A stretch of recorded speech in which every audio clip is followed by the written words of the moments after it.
Vamos a pedirle favor al Señor que en este momento y este ratico que vamos a reflexionar en la palabra sea especial para todos. Amén.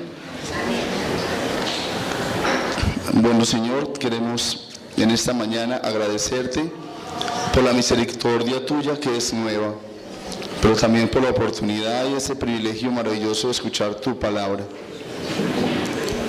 Oro para que traigas a nuestro corazón, oh Dios, la disponibilidad y la libertad de recibirla, pero también el poder de creerla y obedecerla, Señor. Gracias por mis hermanos y mis hermanas que están hoy en este servicio. Te pido una bendición especial para ellos y también la dirección de tu Espíritu en medio de todas las cosas. En Cristo Jesús, amén. Amén.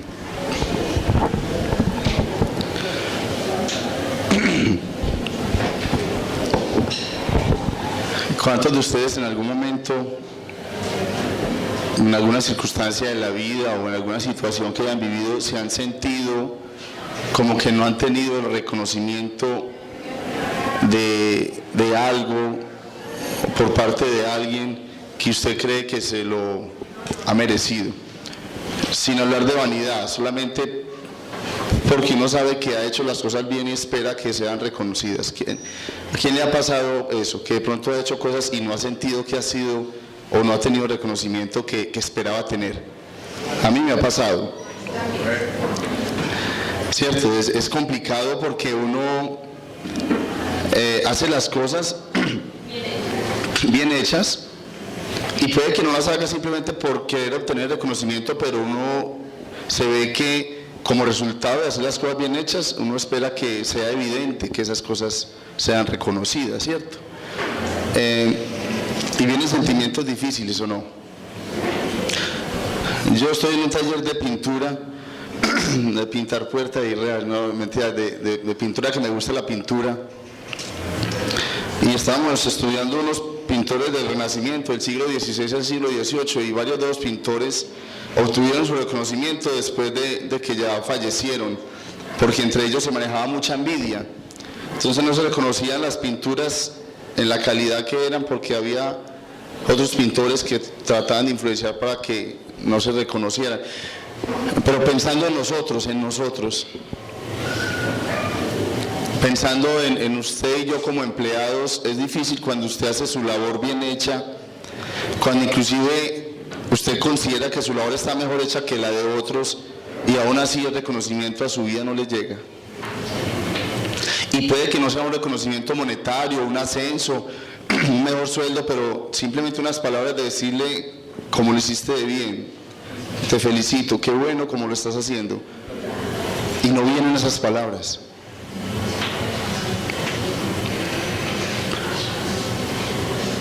¿O qué decir de los padres,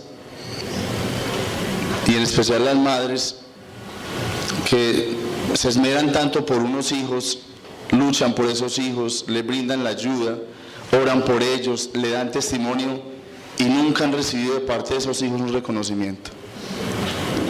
Y nunca le han dicho: mamá, te agradezco por esto, por esto, por esto. Mamá, te voy a invitar a comer un helado porque quiero agradecerte con algo tan sencillo como esto, lo que hiciste por mí. ¿Y cuántas mamás están todavía con su corazón así, esperando a que sus hijos se acerquen a simplemente reconocerles algo que han hecho y que ellas han considerado que se ha hecho bien? Vienen sentimientos complicados, ¿cierto? O de una esposa que ha procurado ser fiel a su esposo, que ha sido una señora de la casa, que ha aportado a la edificación del hogar, a su familia, y de parte de su esposo tampoco ha recibido unas palabras de reconocimiento. Y que en vez de reconocimiento, a veces inclusive hasta más demandas caen sobre ella que palabras de ánimo. Y hablo de reconocimiento, como le digo, no en el orgullo, es en cuestión del ánimo, de uno saber que estoy haciendo las cosas bien y que es evidente que la otra persona o las otras personas reconocen eso. Pero nos ha pasado muchas veces en que nos hemos quedado simplemente sin esas palabras de reconocimiento, ¿cierto? Y es complicado porque vienen muchos sentimientos. enojo, tristeza, algo de desilusión, frustración. El título del mensaje que hoy quiero compartir con ustedes es El Rey sin reconocimiento. El Rey sin reconocimiento. Hoy tradicionalmente estamos celebrando el domingo ¿de qué? De Ramos.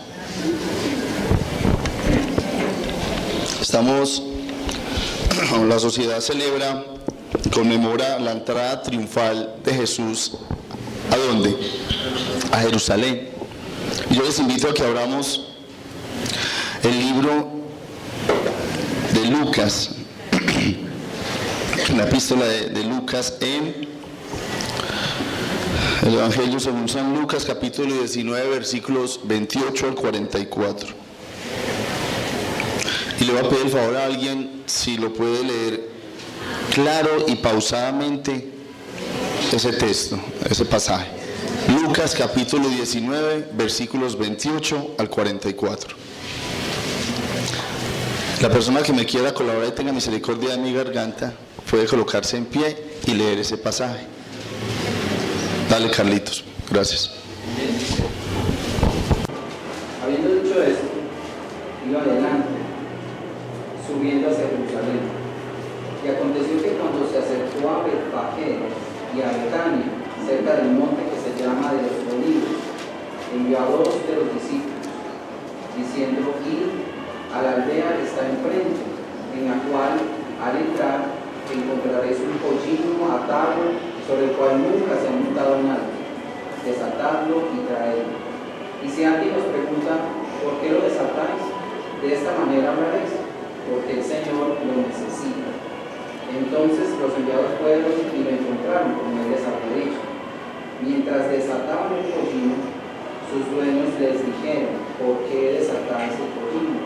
Y ellos respondieron: porque el Señor lo necesita. Y lo trajeron a Jesús, y echando sus mantos sobre el pollino, pusieron a Jesús sobre él. Y mientras él iba avanzando, tendían sus mantos por el camino. Cuando ya se acercaban junto a la bajada del monte de los Olivos, toda la multitud de los discípulos, regocijándose, comenzó a alabar a Dios a gran voz por todas las maravillas que habían visto, diciendo: bendito el Rey que viene en el nombre del Señor, paz en el cielo y gloria en las alturas. Entonces algunos de los fariseos de entre la multitud le dijeron: Maestro, reprende a tus discípulos. Respondiendo él dijo: os digo que si estos callan, las piedras clamarán.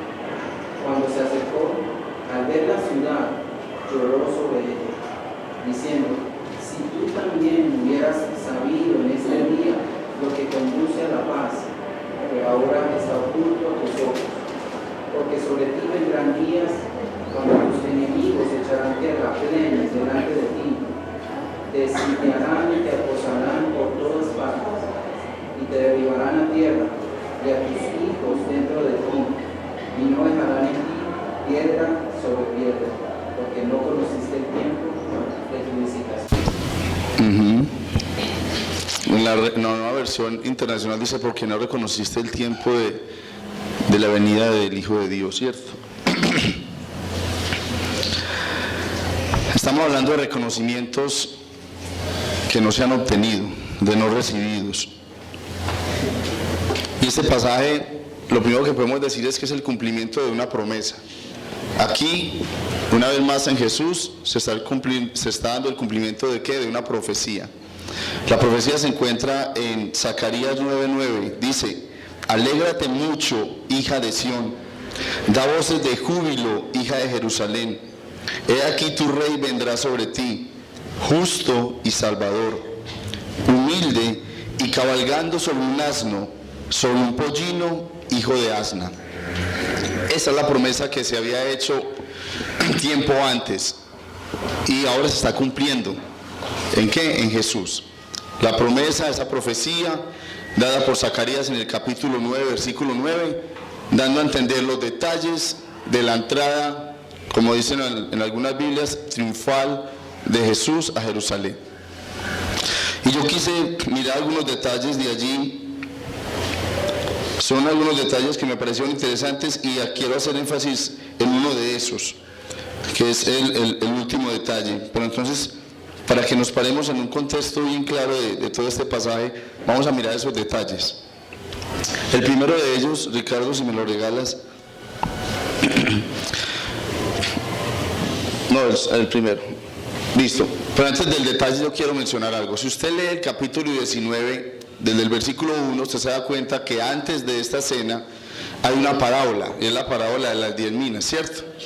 Es una parábola que cuenta que un rey salió y dijo: yo voy a dejar esto en sus manos para que lo pongan a producir, yo voy y luego regreso y espero que ustedes tengan como que el fruto de esto que pusieron a producir. Se dice que solamente uno puso a producir parte digamos, del recurso que le fue dado, y termina diciendo que el que tiene más, aunque se le dará más, pero aún el que tiene poco, lo poco que tiene se le quitará.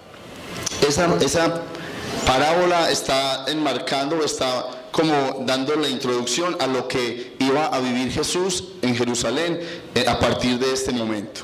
Por eso en el versículo 28a dice: y dicho la parábola de las 10 minas.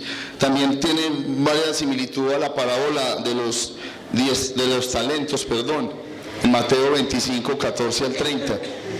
Son parábolas que también reflejan la escena que iba a comenzar a vivir Jesús en Jerusalén. Jesús, una vez más, está siendo el centro del cumplimiento de la profecía. Muchas profecías se cumplieron en Jesús. Esta es una de ellas, como le digo, la de Zacarías 9:9. Y esta profecía tiene unos detalles muy interesantes.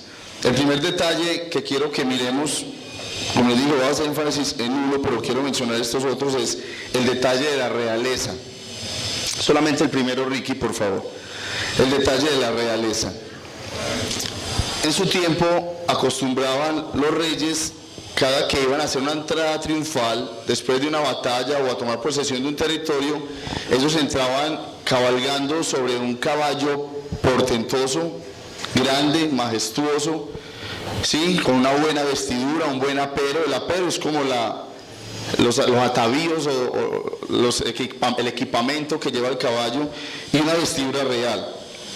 Eso es típico de todos los reyes cuando iban a entrar después de una victoria, a ser reconocidos por su labor o a tomar posesión de un territorio. Entonces eso les daba a ellos un prestigio, pero también una imagen de poder, ¿sí? De que iban poderosos en su caballo, triunfantes.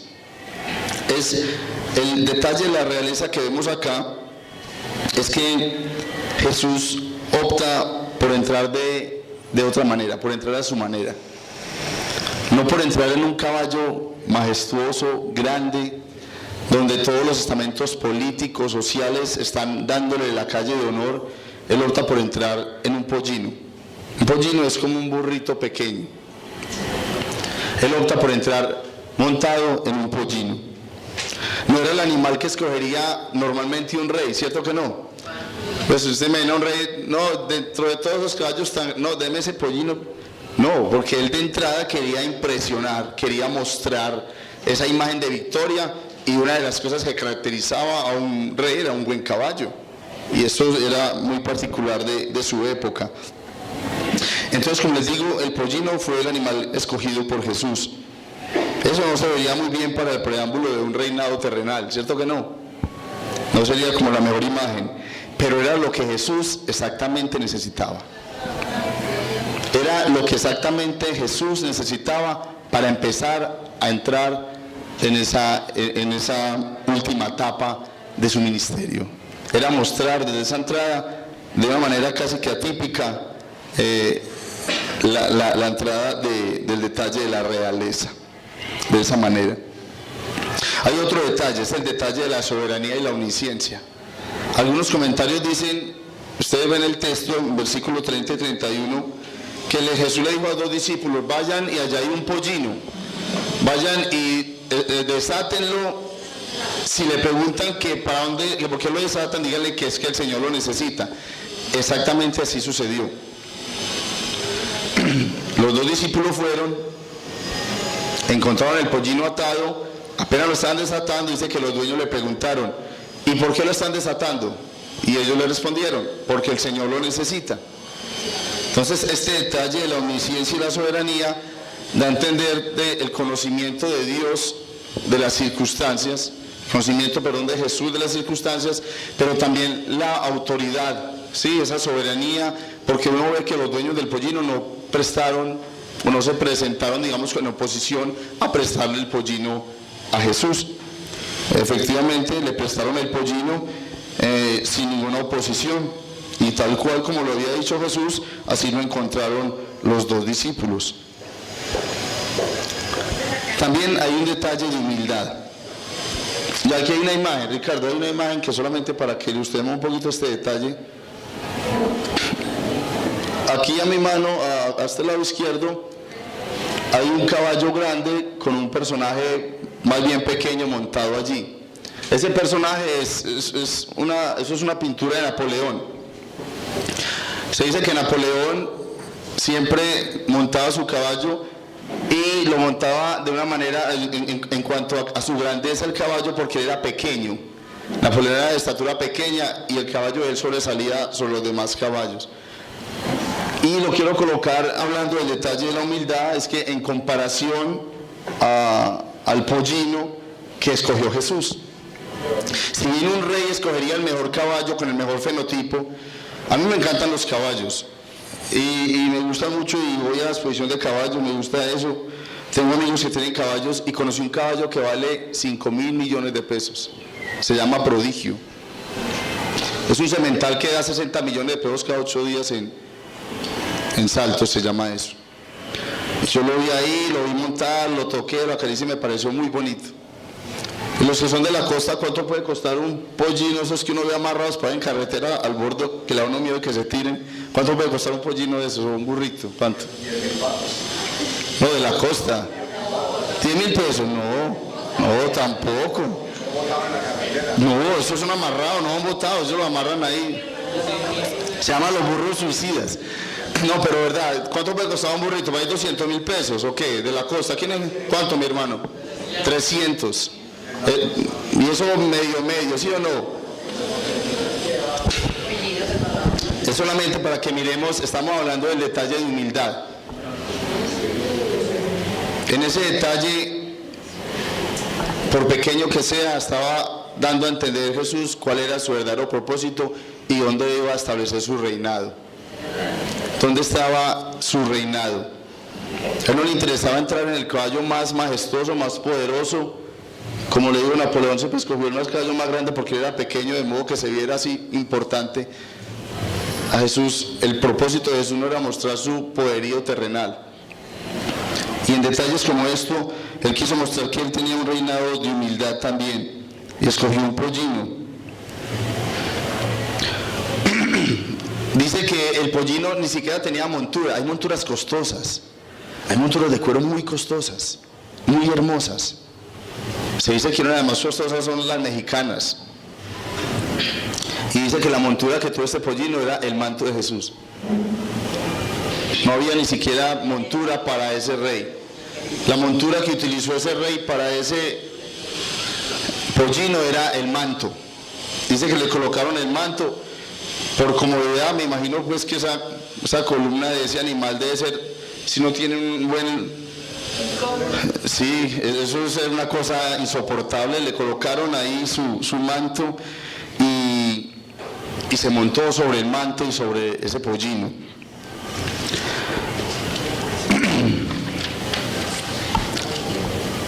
Jesús quería dejar claro y mandar un mensaje también de qué manera y hacia dónde apuntaba su verdadero reinado.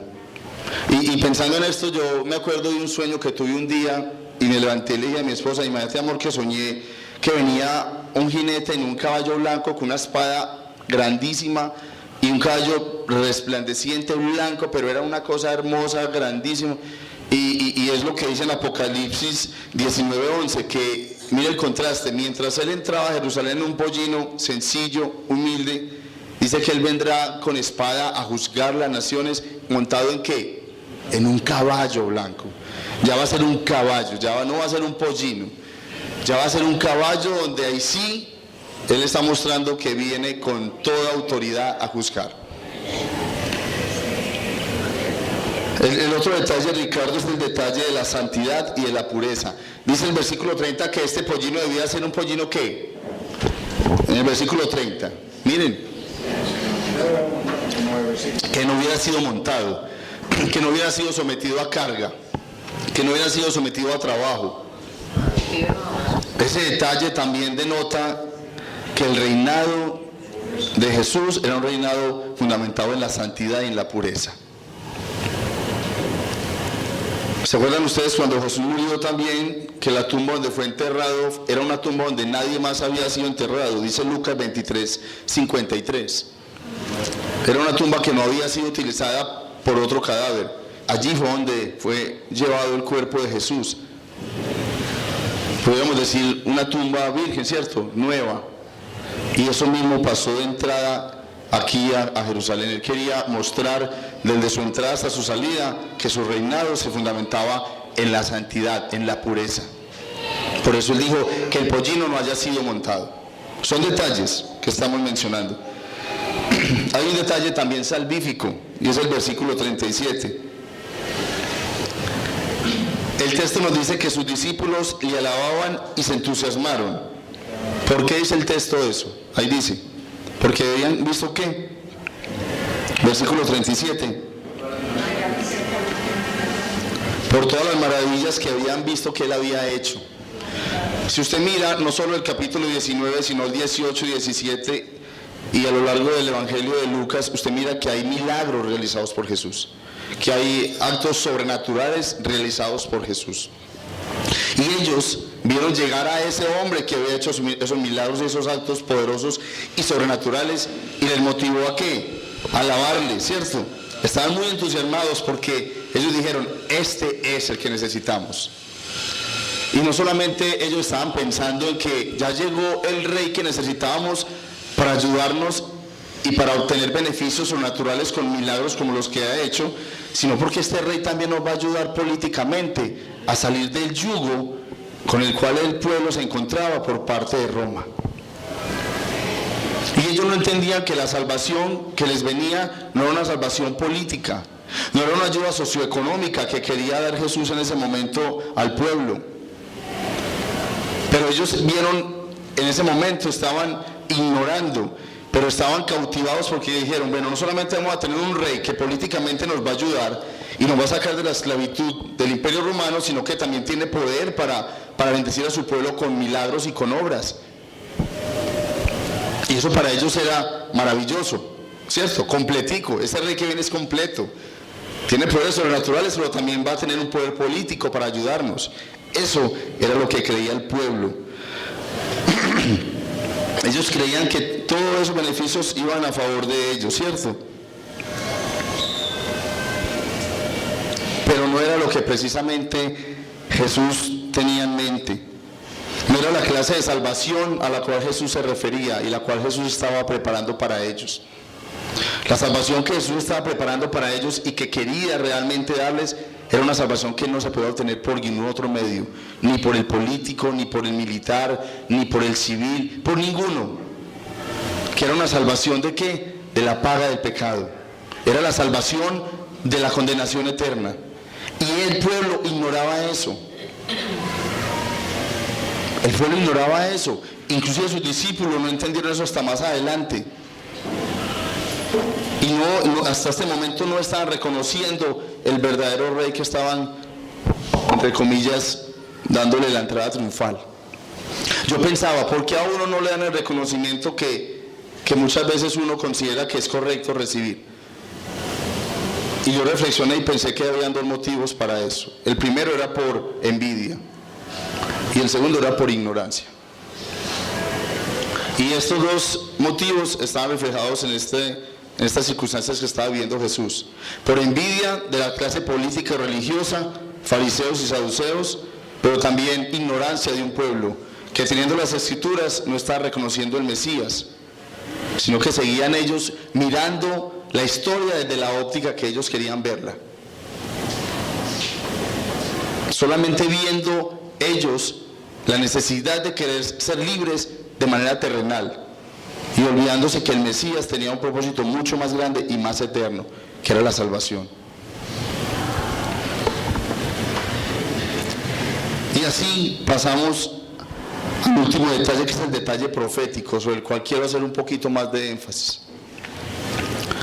Del versículo 41 al 44, miren hermanos, en contraste de una entrada triunfal de cualquier rey, después de obtener una victoria o tomar posesión, digamos, política de un estado, de un territorio, eso debe estar acompañado de ¿qué? Ese tipo de evento, de celebración, ¿de qué más?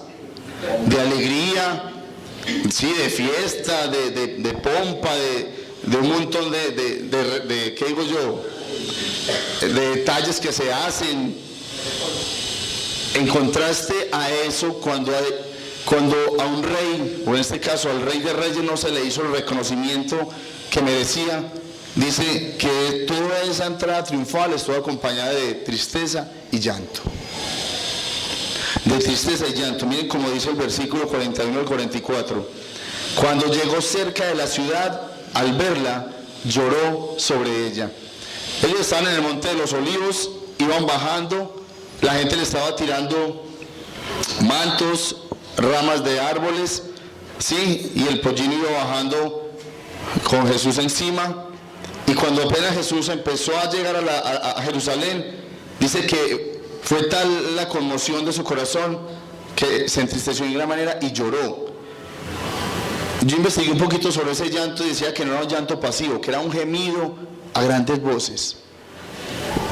Ese llanto no era un sollozo, era algo más profundo del de su corazón, era un dolor profundo que ni siquiera las lágrimas pudo contenerlas, sino que le motivaron a llorar al ver que tanto por envidia como por ignorancia ese pueblo no estaba reconociendo quién estaba llegando en ese momento. Y eso le causó mucho dolor a Jesús. Dice que lloró. Esta entrada está acompañada de tristeza y llanto y una oposición constante al reinado del Mesías.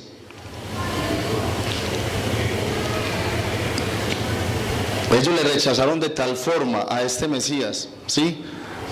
Le rechazaron de tal forma al Mesías, al Hijo de Dios. ¿Por qué? Porque miren, la expectativa de ellos respecto al Mesías era una expectativa diferente a la expectativa que tenía Jesús. Para ellos, el Mesías iba a venir no solamente con poderes sobrenaturales y divinos, sino también con un poder político que estableciera su reino terrenal y que les permitiera ser libres, como les decía, de la esclavitud y de ese yugo al cual estaban siendo sometidos por el Imperio Romano. Pero al ver de que Jesús no era eso, cuenta la historia que esos mismos que le estaban colocando mantos y hojas y estaban alabándole, más adelante lo estaban crucificando. Y más adelante le estaban diciendo, crucifíquenlo, crucifíquenlo. Al que tiempo antes le estaban diciendo, bienvenido, te alabamos.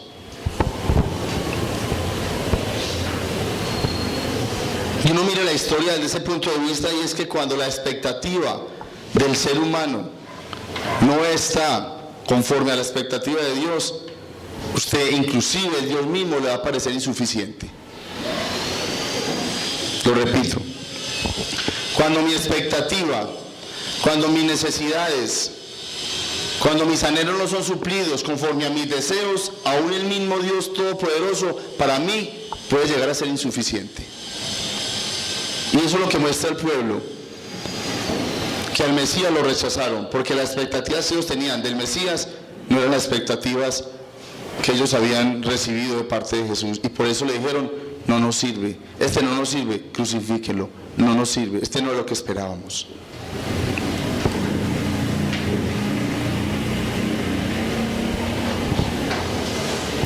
Por eso Los que comenzaron aclamándole terminaron crucificándole. No entendieron, no comprendieron el propósito de la entrada triunfal de este Mesías.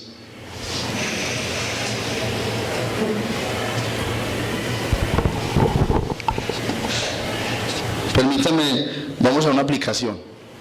Hemos visto algunos detalles de la escena, como en algunas Biblias aparece el título, la entrada triunfal, ¿cierto? Yo decía, pero qué paradójico, ¿cómo que entrada triunfal si terminó llorando y terminó Jesús triste porque realmente nunca tuvo un reconocimiento de su pueblo, ni nunca entendieron por qué él estaba llegando y haciendo lo que estaba haciendo? Puede que humanamente y terrenalmente no hubiera sido triunfal, no hubiera sido victoriosa esa llegada, esa asistencia, pero para Jesús sí era una entrada triunfal, porque Jesús estaba cumpliendo el propósito eterno de Dios, porque Jesús estaba cumpliendo la palabra dada por Dios, porque estaba siendo obediente al mandato de Dios. Sí es triunfal porque obedeció a Dios. Puede que el obedecer a Dios no siempre sea triunfal en lo terrenal, y casi siempre es así, que el fracaso terrenal resulta siendo un triunfo para Dios. Pero si usted tiene las expectativas solamente puestas en que el triunfo suyo, en que la paz suya, en que la victoria suya viene a partir de lo terrenal, como les digo, ni siquiera Dios va a ser suficiente para usted.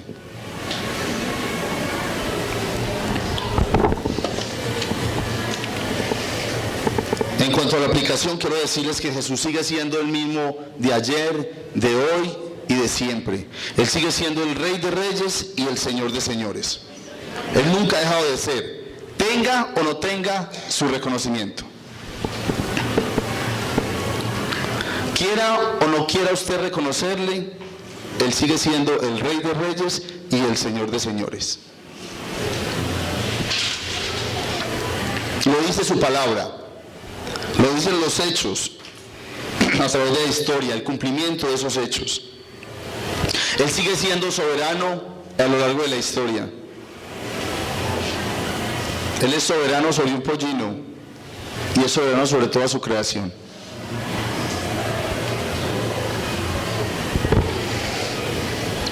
Su meta no es impresionar y mover las emociones a partir de expresiones externas de poder. Esa no es la meta de Él. La meta de Él no es cautivarnos con su poder. Él desea que le reconozcamos que Él es santo y justo. Él desea que entendamos que su amor para con nosotros es grande y que el propósito principal de la entrada triunfal de Jesús en nuestro corazón no es satisfacer nuestros caprichos ni nuestras necesidades. Que el propósito de la entrada triunfal de Jesús en nuestro corazón no es que usted siempre esté pensando en qué quiero yo de Él, sino que usted piense en qué quiere Él de mí. No es que el propósito diario suyo sea ¿qué quiero yo de Dios? No. Es que cuando usted se levante todos los días, lo primero que usted debe pensar es ¿qué quiere Dios de mí para este día?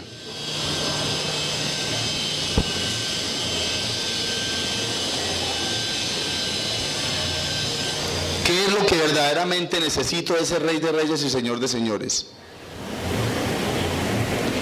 Si no es reconocerle como mi Señor y mi Salvador.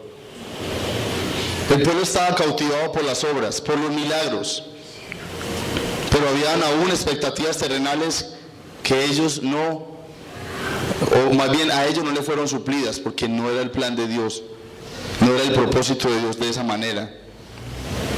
Y eso para ellos fue suficiente razón para entonces no aceptar y no darle reconocimiento al Mesías, porque no era lo que ellos querían, lo que ellos anhelaban.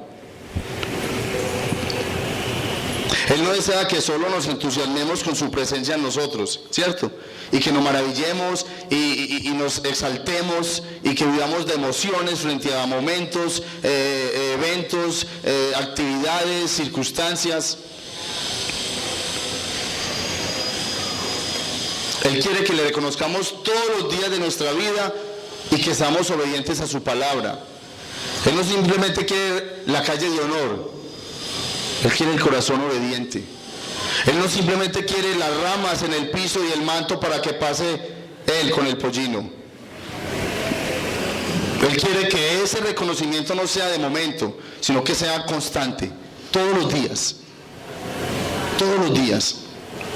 Hoy van a haber muchas personas que están conmemorando y reconociendo, entre comillas, esa entrada triunfal. ¿Será ese reconocimiento que necesita el Rey de Reyes, el Señor de Señores? ¿Será un reconocimiento que se espera cada año? ¿O será un reconocimiento que se espera cada 8 días en un culto? ¿Será el reconocimiento que usted espera solamente cuando hay una actividad que a usted le satisfizo y le llenó sus expectativas? ¿O será que aún en los momentos más difíciles espera a ese Rey de Reyes y Señor de Señores que usted le reconozca? ¿Cuál será el reconocimiento que está esperando Dios de usted? No porque Él lo necesite, porque Él sigue, como les digo, siendo Señor, siendo Rey y siendo Dios, quiera o no usted darle el reconocimiento.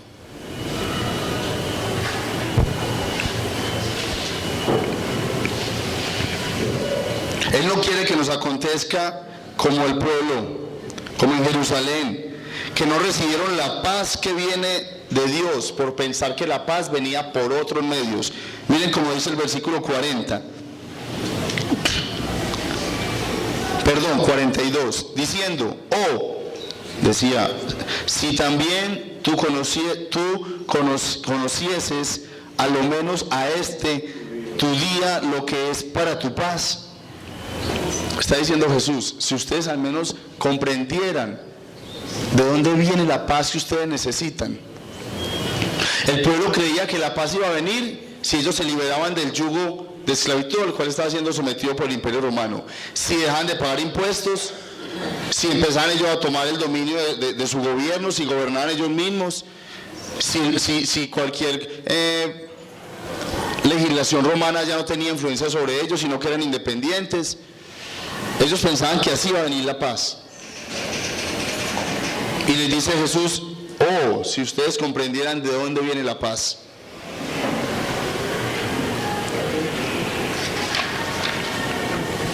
Juan 14:27 dice, mi paz os dejo, mi paz os doy. Y yo no la doy como el mundo la da. Pero el pueblo no entendió eso. El pueblo seguía buscando la paz en otros medios. Seguía buscando la paz en otras fuentes, por medio de otras circunstancias, de otras personas. Y no le dieron el reconocimiento al Rey, al Príncipe de paz. Y dice que Jesús les dijo, mire, va a ser tal la catástrofe que va a sufrir el pueblo por no reconocer quién ha venido a ustedes, que ni siquiera piedra sobre piedra va a quedar. Versículo 44 dice, y te derribarán a tierra y a tus hijos dentro de ti, y no dejarán en ti piedra sobre piedra, por cuanto no conocisteis el tiempo de tu visitación.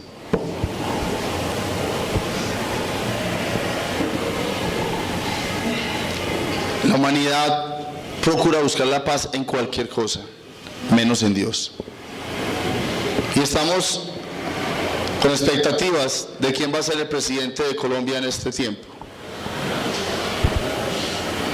Y nuestro corazón humano quiere inclinarse a que cierto candidato o cierto personaje sea el que nos vaya a traer la paz completa que de pronto este señor presidente que va a salir no nos la dejó. O pensamos que sí, comenzamos la paz porque hay unos diálogos con el ELN y estamos saliendo de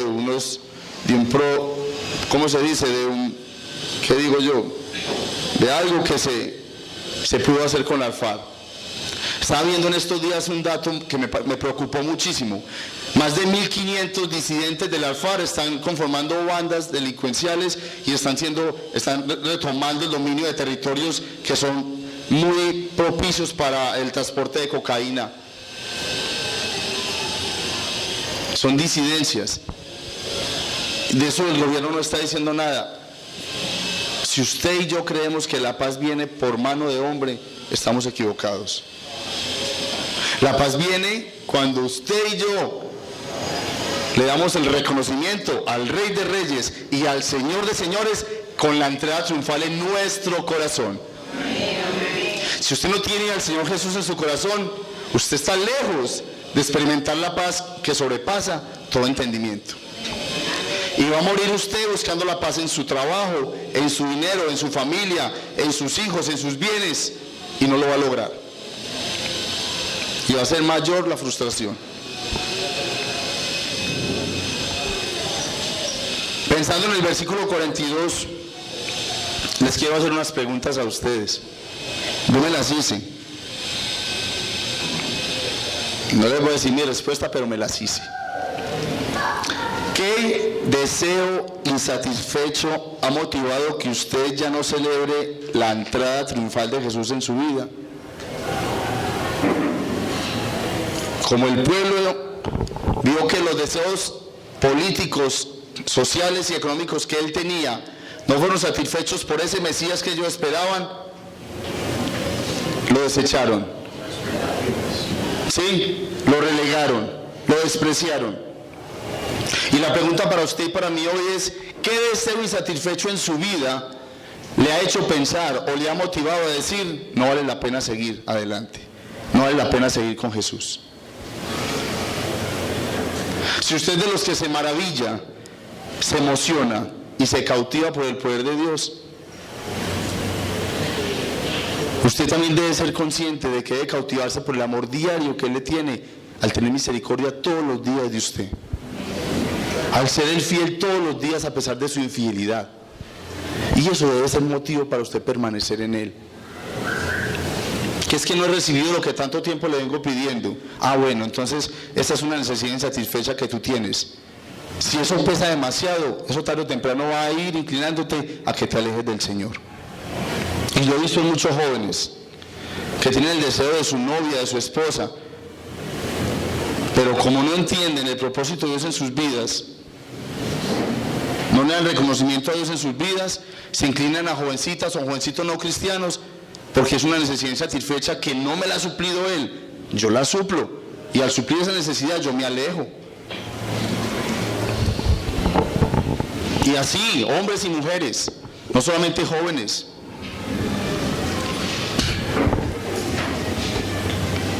Otra pregunta: ¿experimenta usted la paz que trae Jesús? No estoy preguntándoles si experimenta la paz que trae el tener un buen trabajo con un buen sueldo. Yo anhelo estar pensionado, a mí me encantaría pensionarme, no sé si lo lograré, y cuando me pensione creo que esa pensión no me va a dar para nada. Pero ¿cuántas expectativas tenemos que creemos que nos van a dar la paz? Yo estoy tranquilo cuando tenga casa, cuando tenga carro, cuando tenga esto, cuando tenga lo otro, cuando tenga trabajo, cuando me pensione, cuando mis hijos crezcan, y estamos de expectativa en expectativas terrenales. Y la verdadera expectativa, que es la expectativa del reino de los cielos, la tenemos con mínima prioridad, con mínimo interés. Entonces la pregunta es: ¿experimenta usted la paz que viene de parte de Jesús? ¿En qué es lo que más piensa? ¿En qué espera usted de Jesús o en qué Jesús espera de usted? ¿Usted qué es lo que más le preocupa? ¿Que Dios supla sus necesidades? ¿O usted qué es lo que más le preocupa? Hacer la voluntad de Dios. Estamos hablando del rey sin reconocimiento.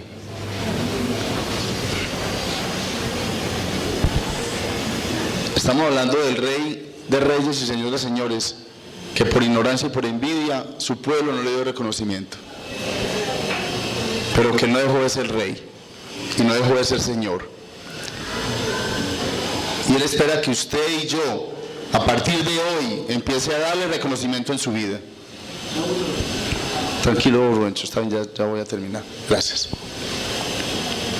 Él espera que usted a partir de hoy no solamente le dé reconocimientos con manos levantadas, o con ramas en el suelo, o simplemente con mantos colocados. Él espera que usted y yo le demos el reconocimiento de la entrada triunfal en nuestro corazón como Rey, Señor y Salvador.